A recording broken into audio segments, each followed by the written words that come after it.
नमस्कार। आइए आज आपको दिखा देता हूँ एसएससी सीजीएल 2024 टीयर 1 की आंसर की से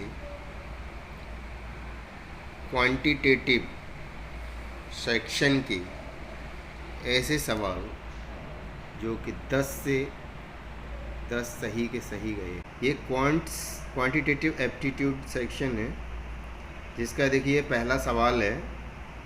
आपको ये सवाल दिया गया है, इसमें ABCDEF ये पोस्ट्स हैं किसी चीज़ की, और इसमें शामिल होने वाले कैंडिडेट्स को सामने इनके दर्शाया गया है। तो इस सवाल में हमसे पूछा गया है कि CDEF ये जो पोस्ट हैं 4, इनमें शामिल होने वाले जो उम्मीदवार हैं उनका औसत संख्या क्या है। तो देख लीजिए आप, CDEF में हमारे सामने है। D और F को अगर हम एक साथ जोड़ देते हैं तो 9,900 में 5100 जोड़ने से 15,000 हो जाते हैं। फिर उसमें 5,300 जोड़ने से 20,300 हो जाते हैं, और उसके बाद C के 8,600 जोड़ने से 28,900 हो जाते हैं। और 28,900 को जब हम 4 से डिवाइड करते हैं तो 7,225 औसत हमको मिल जाता है, जो कि यहाँ पे हमारा ऑप्शन ग्रीन करके 4 में दिखा रखा है। और देखिए इसका चूज़न ऑप्शन भी 4 है, यानी कि उम्मीदवार का ऑप्शन भी सही है। तो ये ऐसा सवाल है औसत का। और आगे बढ़ते हैं। ये देखिए दूसरा सवाल देखिए। The total surface area of a closed cube is given as 1152 square centimeter. What is the length in centimeter of each side of the cube?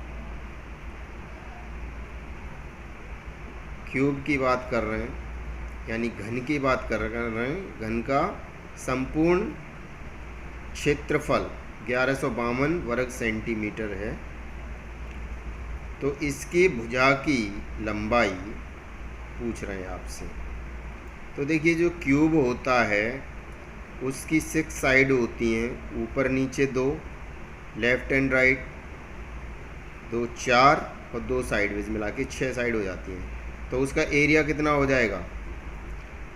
Cube बनता है हमारे बेस स्क्वायर से, और स्क्वायर का एरिया क्या होता है? Side into side. तो इसका जो है टोटल सरफेस एरिया TSA हो जाएगा 6A स्क्वायर। 6A स्क्वायर बराबर कितना हो जाएगा? 1152 हो जाएगा। तो ए स्क्वायर बराबर कितना आ जाएगा? ये 1152 6 से कट जाएगा। तो जो कट जाएगा हमारे पास वो कितनी बार कट जाएगा? 6 एकम 6 आप करेंगे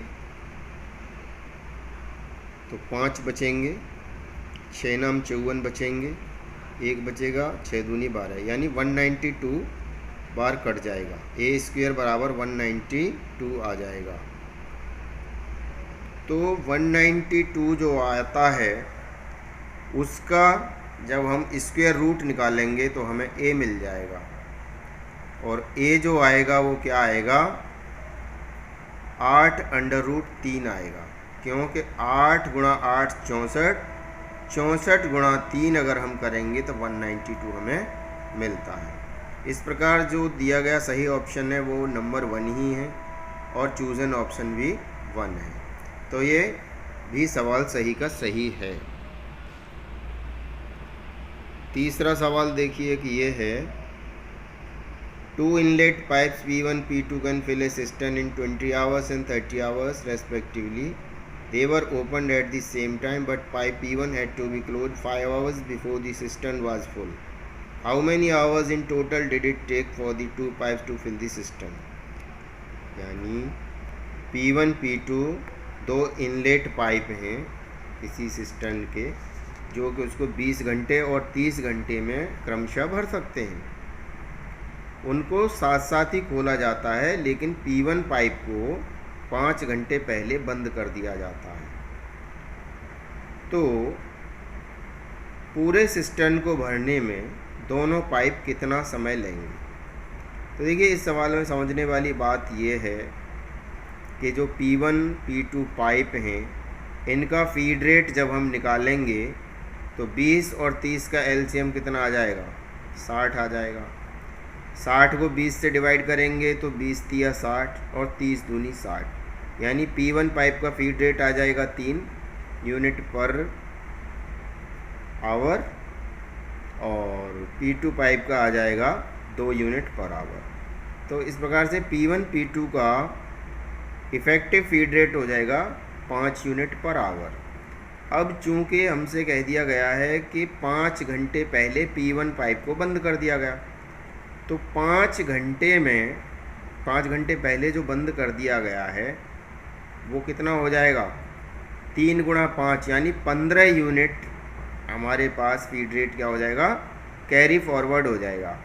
तो जहां हमारे पास कितना समय था, कितनी यूनिट थी, 60 यूनिट थी, तो 60 में 15 और जुड़ने से 75 यूनिट हो जाएगा फीड। टोटल फीड हमारे पास 75 यूनिट हो गया। और 75 को जब हम दोनों पाइप की feed rate 5 unit per hour से डिवाइड करेंगे तो हमें आंसर मिलेगा 15 घंटे, जो कि इसमें ऑप्शन नंबर 2 दिखा रखा है और हमारा चूजन ऑप्शन भी 2 है। तो इस प्रकार से ये सवाल भी बिल्कुल सही का सही है। ठीक है, ये चौथा सवाल है, लेकिन ये समय नहीं मिला होगा, जो भी है ये आंसर नहीं किया गया है तो इसे अभी नहीं देखना है, जो किया गया है वही देख रहे हैं। ये देखिए एक सवाल है, 5वां सवाल है, if tan theta plus cot theta बराबर 2 and theta is an accurate angle then the value of theta is. यदि tan theta plus cot theta बराबर 2 हैं और थीटा एक न्यून कोण है तब थीटा का मान क्या होगा, ये पूछा गया हमसे। तो ये बड़ा सवाल आसान है और इसको मैंने पहले भी बता दिया था। देखिए tan थीटा का जो मान होता है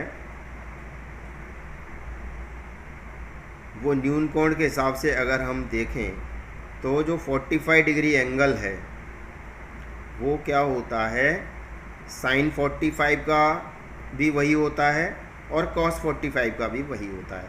और tan थीटा क्या होता है, sin थीटा बटे cos थीटा होता है, यानी कि tan 45 का वैल्यू हमको 1 मिलता है और cot थीटा क्या होता है, tan का उल्टा होता है, यानी उसका भी cot 45 का भी 1 होता है। तो 1 + 1 होने से 2 हो जाता है। इस प्रकार यहाँ पे थीटा की वैल्यू 45 डिग्री जो है बिल्कुल सही है। ऑप्शन नंबर 2 बिल्कुल सही है यहाँ पे और चूजन ऑप्शन 2 वो भी बिल्कुल सही है। ये देखिए एक 6वां सवाल है जिसमें कहा गया है the ratio of boys to girls initial in a college is 5:6। If 40 boys leave the college and 50 girls join the college, the ratio will become 8:1. Find the number of girls in the college. एक college है जिसमें लड़के और लड़कियों का शुरुआती अनुपात 5:6 है। यदि 40 लड़के चले जाते हैं कॉलेज से और 50 लड़कियां कॉलेज में ज्वाइन हो जाती हैं तो रेशियो 8:11 हो जाता है। तो पूछा गया है कि कॉलेज में लड़कियों की शुरुआती संख्या क्या है। तो ये सवाल हमारा ऐसे होगा, लड़कों की संख्या कितनी हो जाएगी शुरुआती 5x, लड़कियों की कितनी हो जाएगी 6x। अब जो 5x है उसमें से 40 निकल जाएगा तो 5x - 40 हो जाएगा और जो लड़कियों की संख्या 6x वो कितना हो जाएगा 6x + 50 हो जाएगा। तो ऐसा होने से ये क्या हो जाएगा 5x - 40 अपॉन 6x + 50 बराबर हो जाएगा 8/11। और इसे जब हम कैलकुलेट करके निकालेंगे तो हमें x की वैल्यू मिल जाएगी और x की वैल्यू को जब हम 6x में रखेंगे तो 6 गुणा 120 होने से 12×6 72 आपको मिल जाएगा। यानी x की वैल्यू इस सवाल में 120 आपको मिलेगी और लड़कियों की शुरुआती संख्या 720 मिलेगी। तो ये आंसर चौथा बिल्कुल सही है और इसका चूजन ऑप्शन भी चौथा बिल्कुल सही है।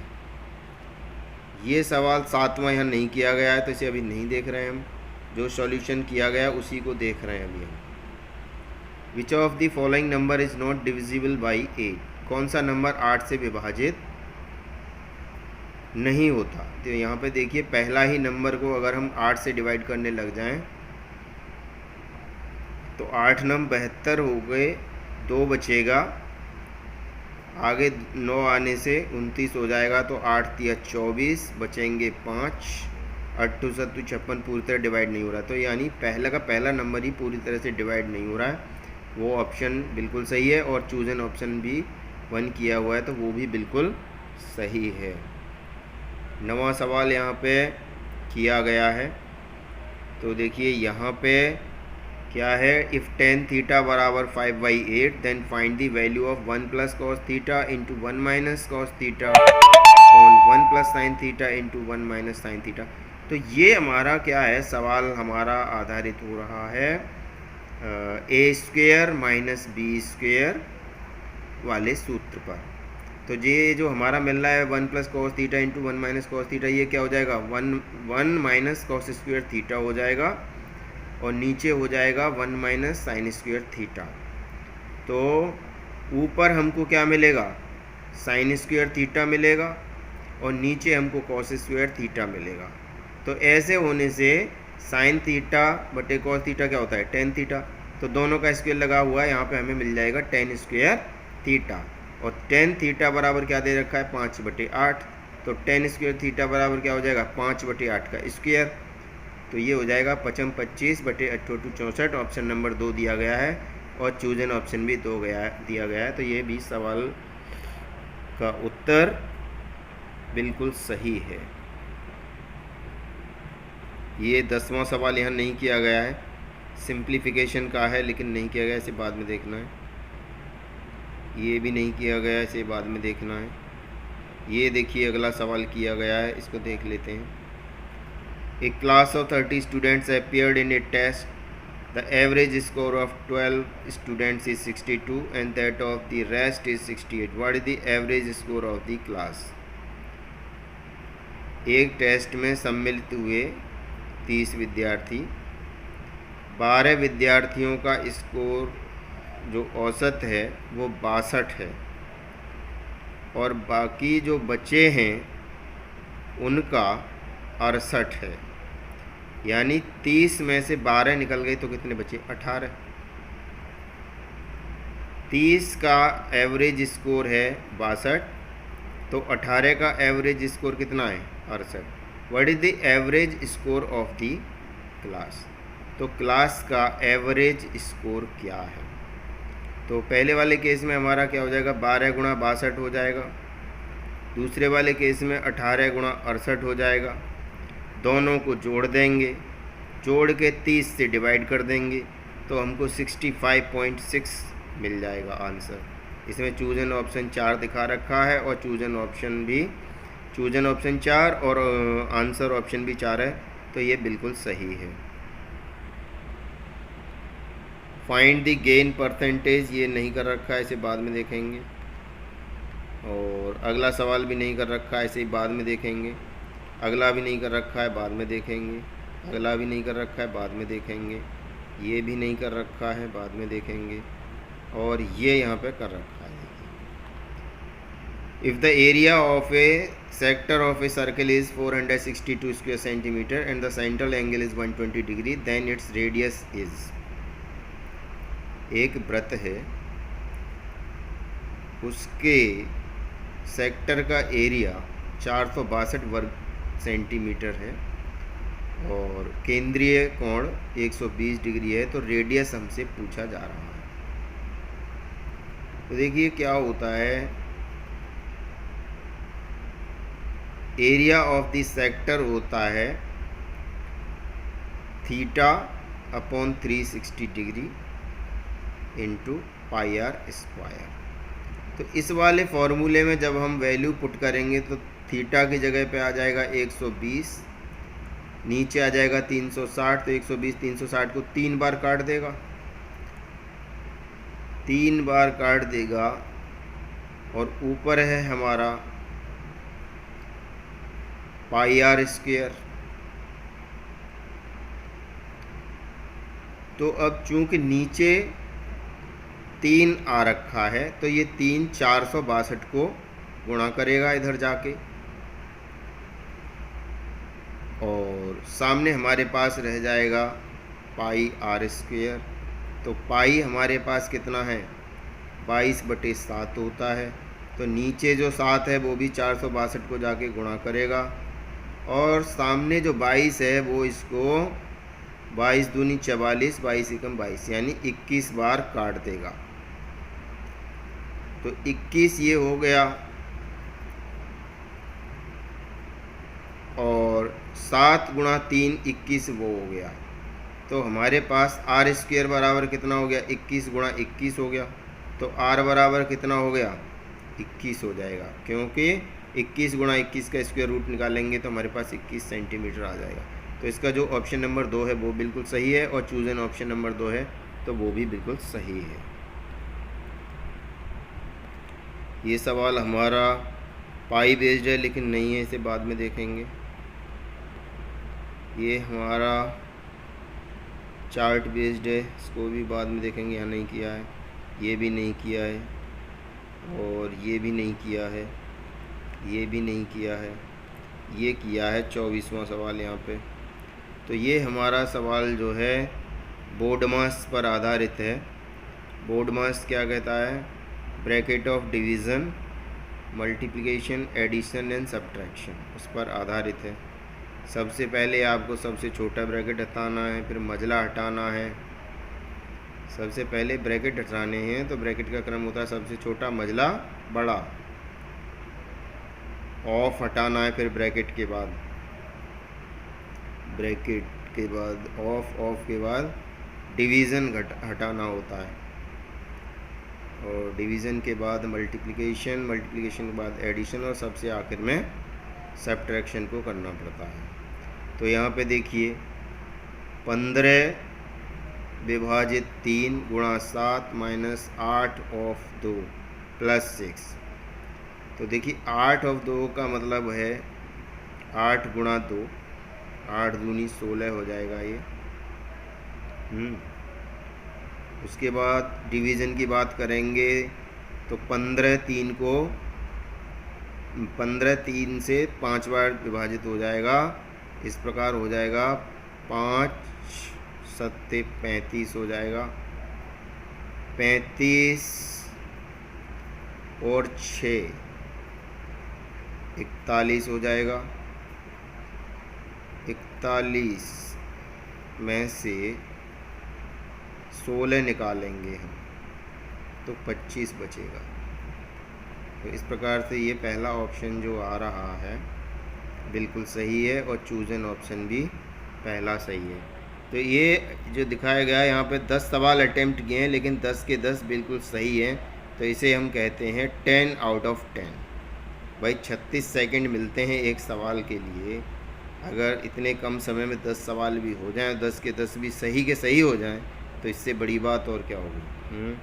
25वां सवाल है जो यहाँ पे किया नहीं गया है, तो इसको भी बाद में देखेंगे। बहरहाल हम ये कह सकते हैं कि 10 आउट ऑफ 10 ये सराहनीय है, मार्वलस अटेम्प्ट है। नमस्कार, धन्यवाद।